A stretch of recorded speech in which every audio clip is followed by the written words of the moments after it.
What if everything you think you know about life is backwards? What if you're not waiting to die to reach the afterlife because you're already in it? It sounds strange, even a little wild. But pause for a second. Have you ever felt like this world doesn't completely add up? Like something is just a little off, but you can't quite explain why. That sense of déjà vu, those moments that repeat like echoes, the feeling you've done this before, it might not be your imagination.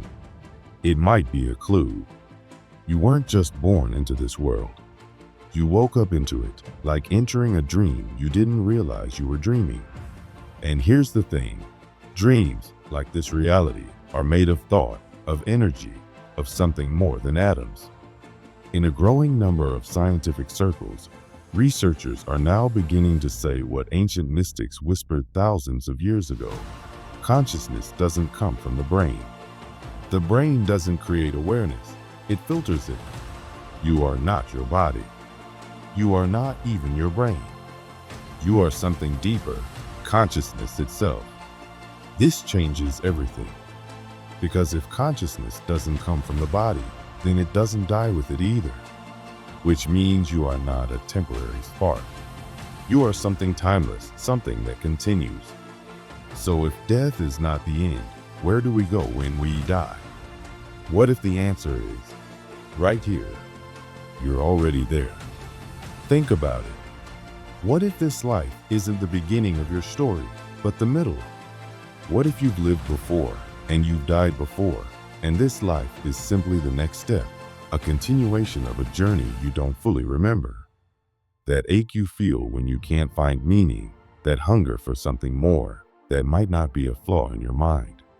It might be your soul trying to remember something it once knew. You've probably heard stories of people who've had near-death experiences. Thousands of them from every culture and religion have come back saying almost the same thing, that when their bodies stopped, their awareness didn't.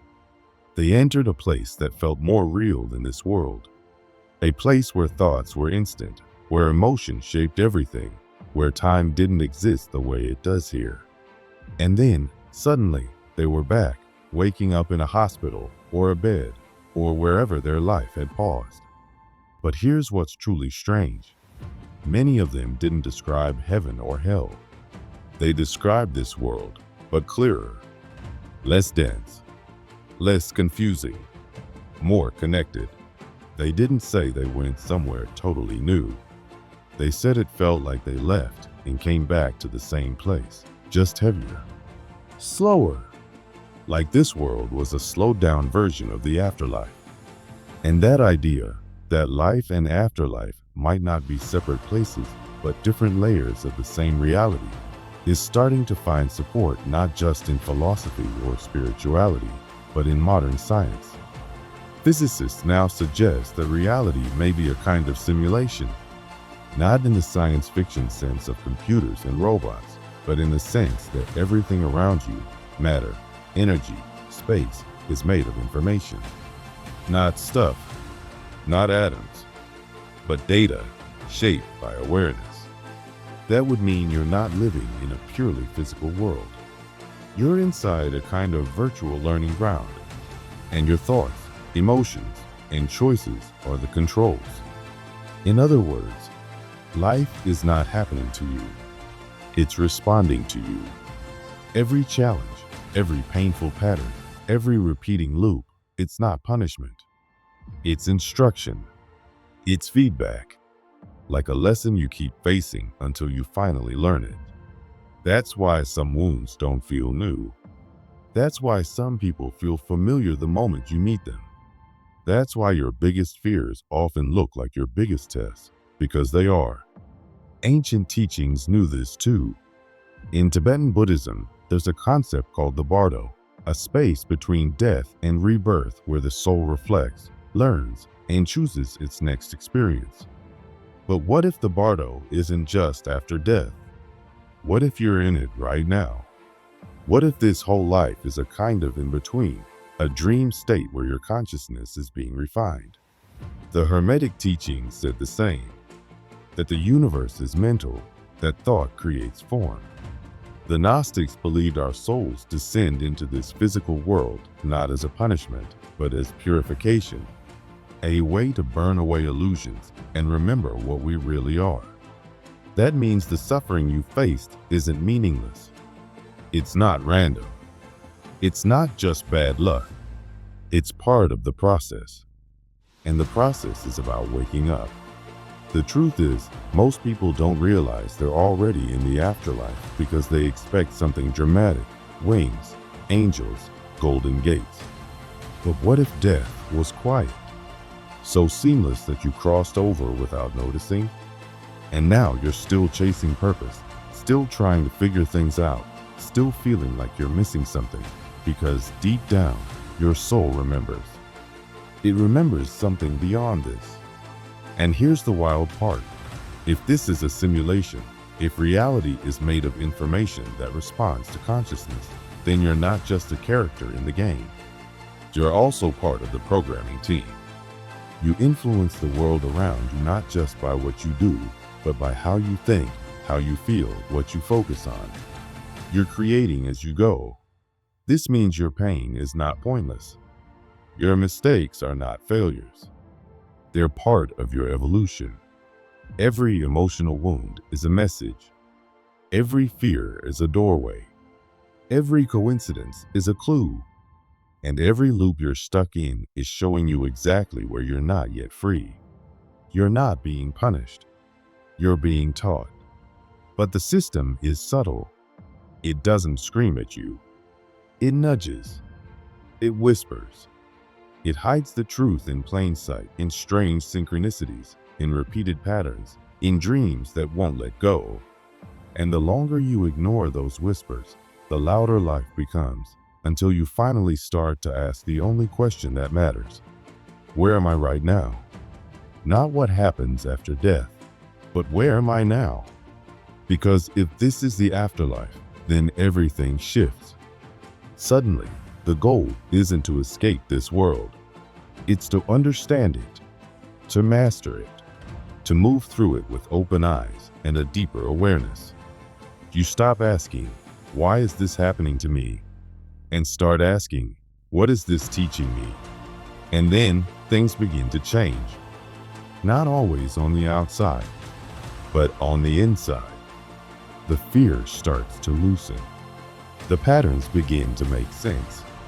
And a quiet strength grows, the kind that comes from remembering that you are more than what you were taught, that you're not lost, you're not behind, you're not broken, you're in a process, one that started long before your birth and will continue long after your body is gone.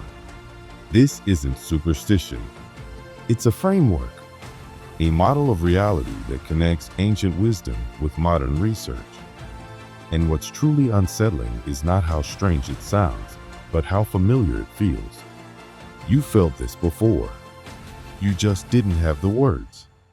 You're not waiting for the afterlife. You're already in it.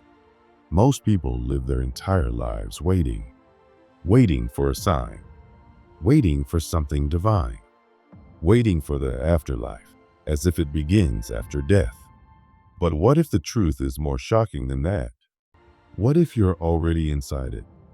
We're born into a reality that feels real, but always slightly off, like something's missing.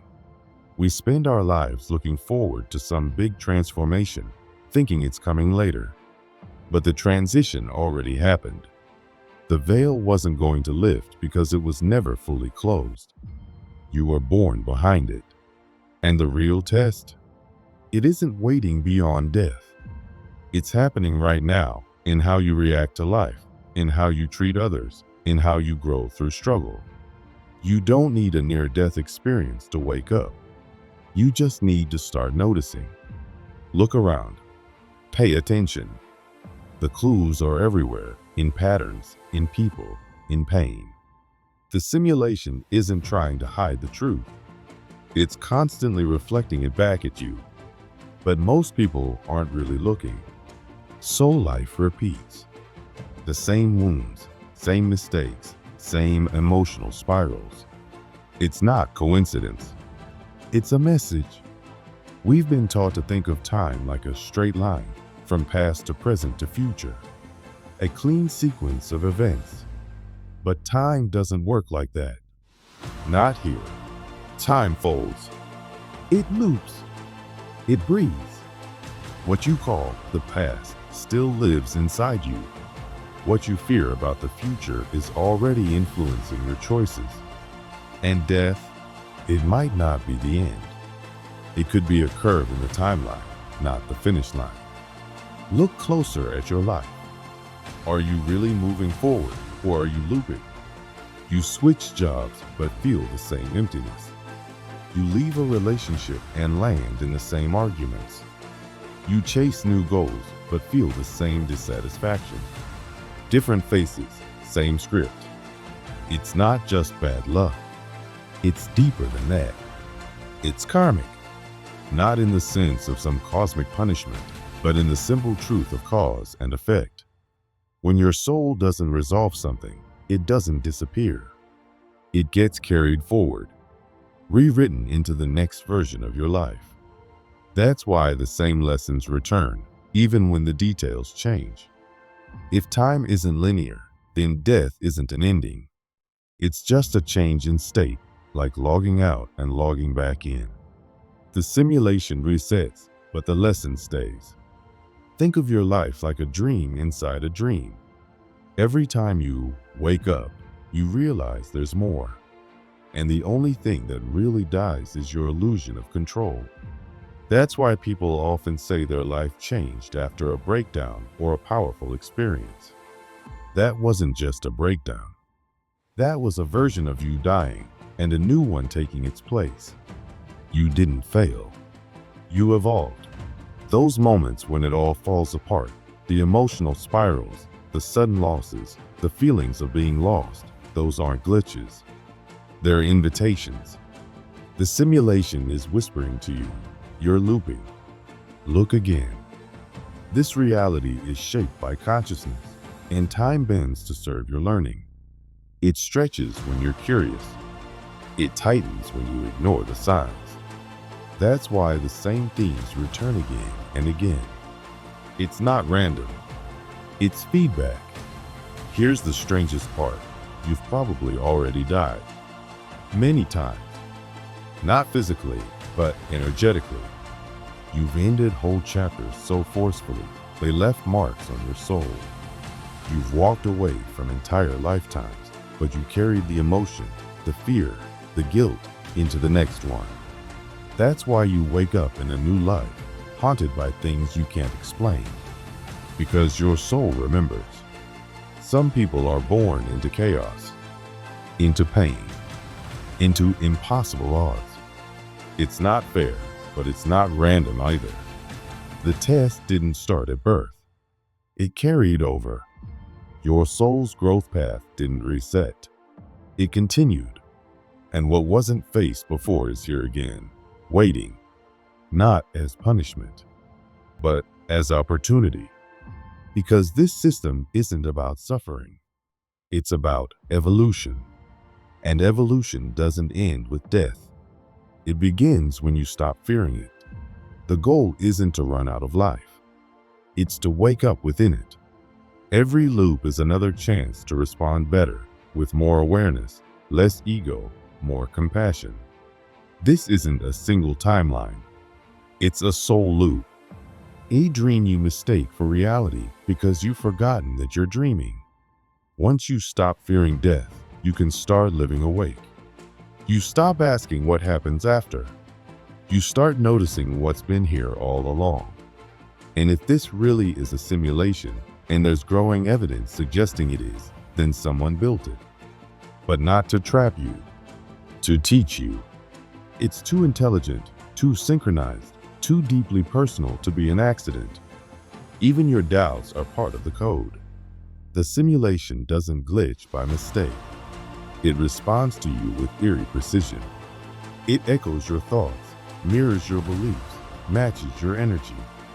You might ask, who built this? Aliens? Some advanced race? Maybe.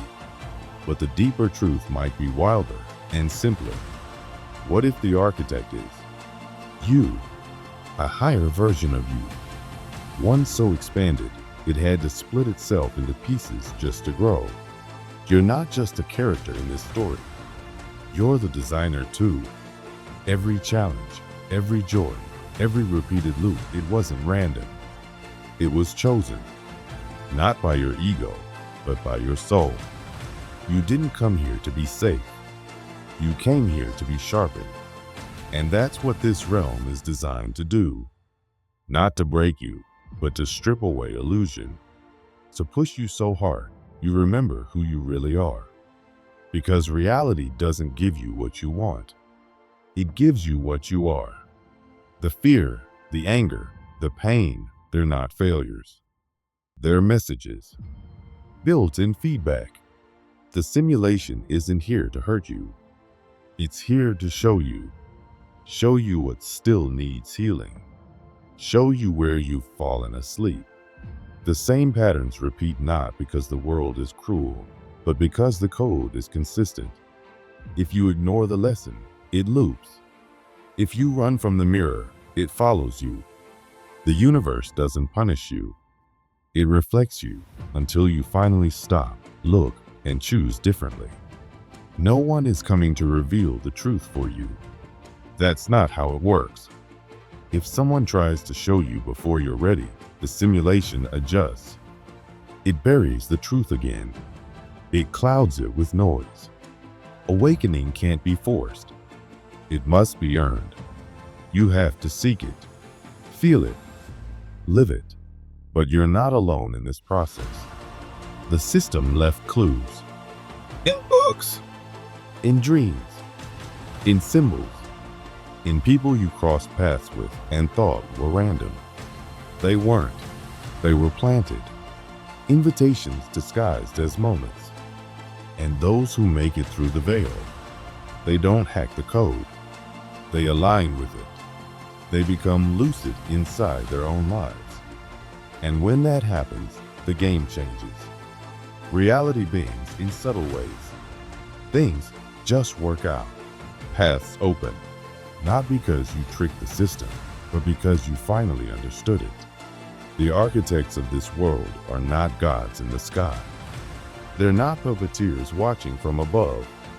They're not distant. They're here, within you. Fractals of your own higher self, waiting to be remembered. And when you stop blaming the world, when you stop seeing life as random chaos and begin decoding it, that's when you meet them, not in the clouds, but in the stillness within. Your life isn't random. Your choices, your struggles, your relationships, they are all part of a highly intelligent design. Chaos from the ground looks like order from above.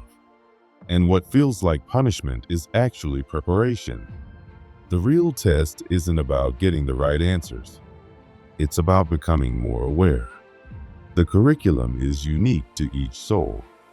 You're tested through repetition, through resistance, through silence.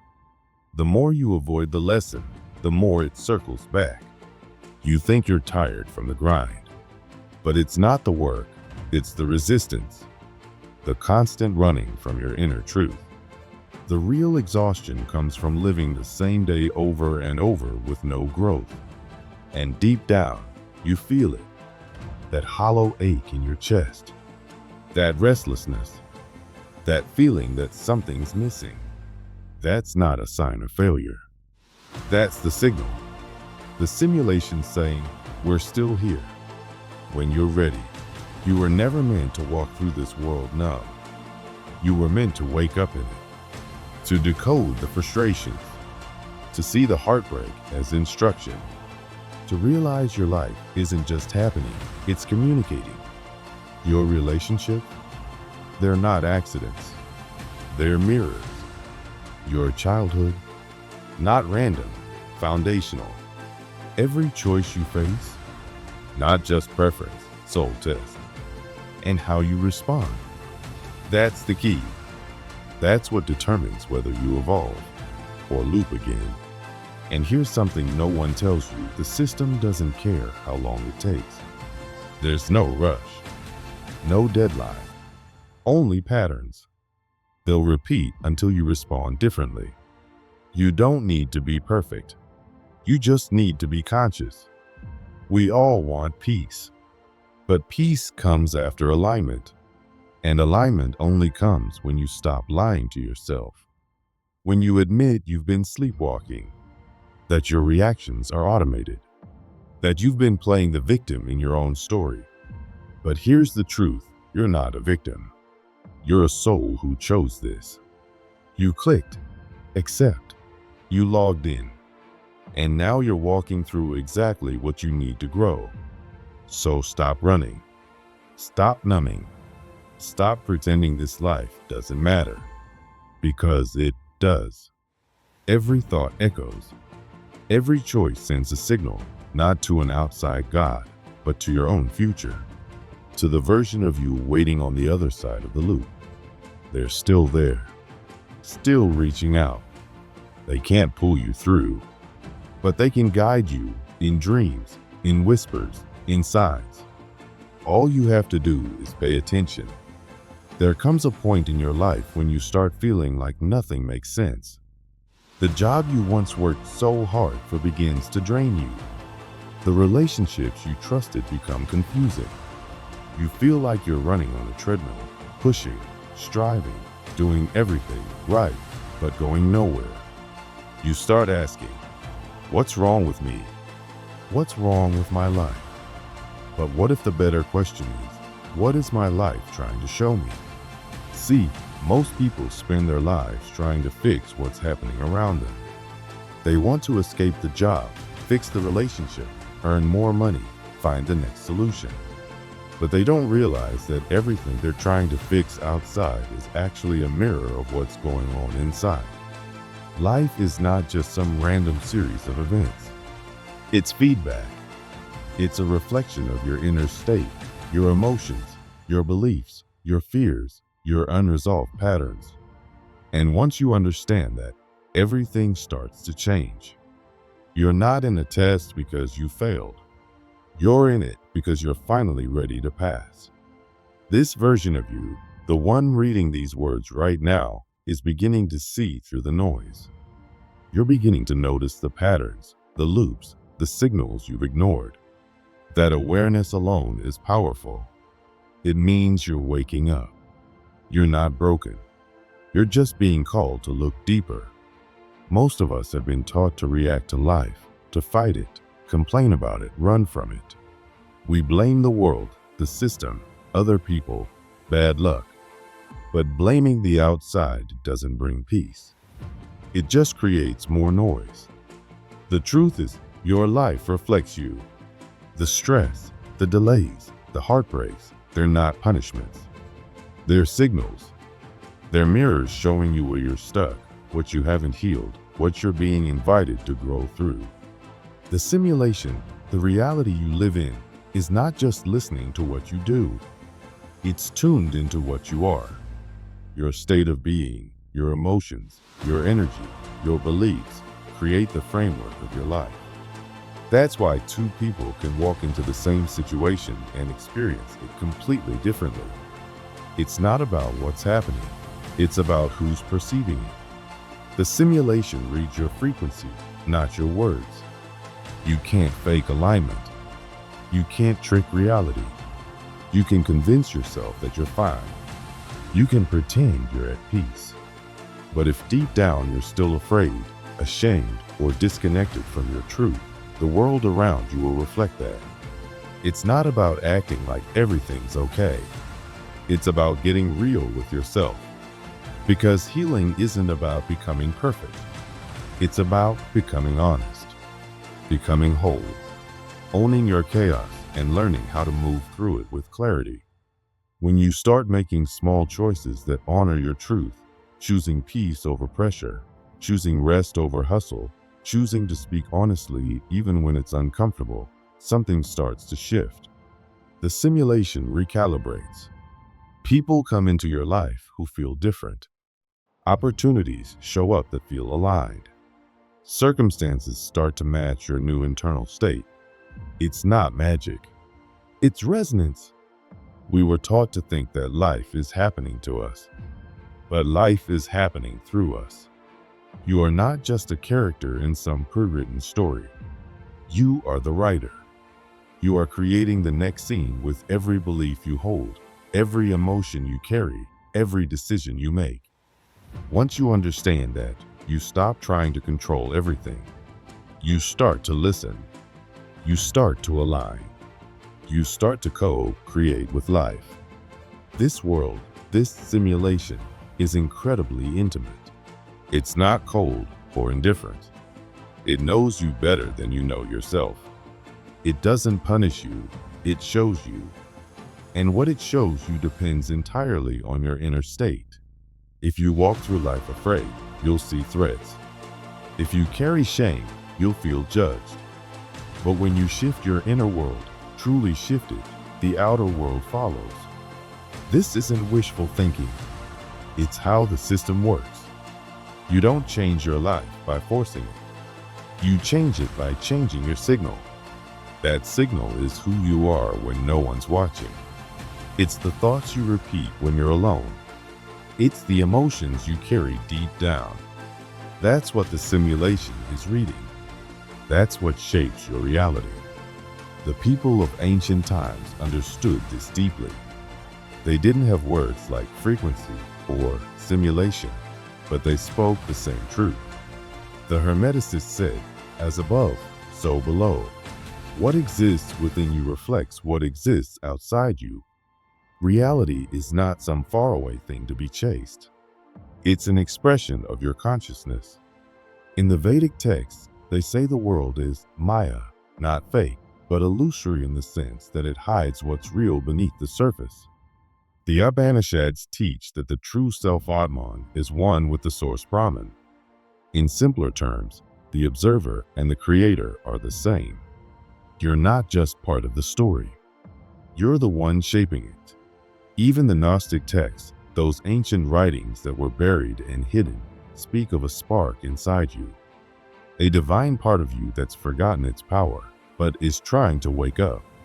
These teachings weren't meant to scare or control you.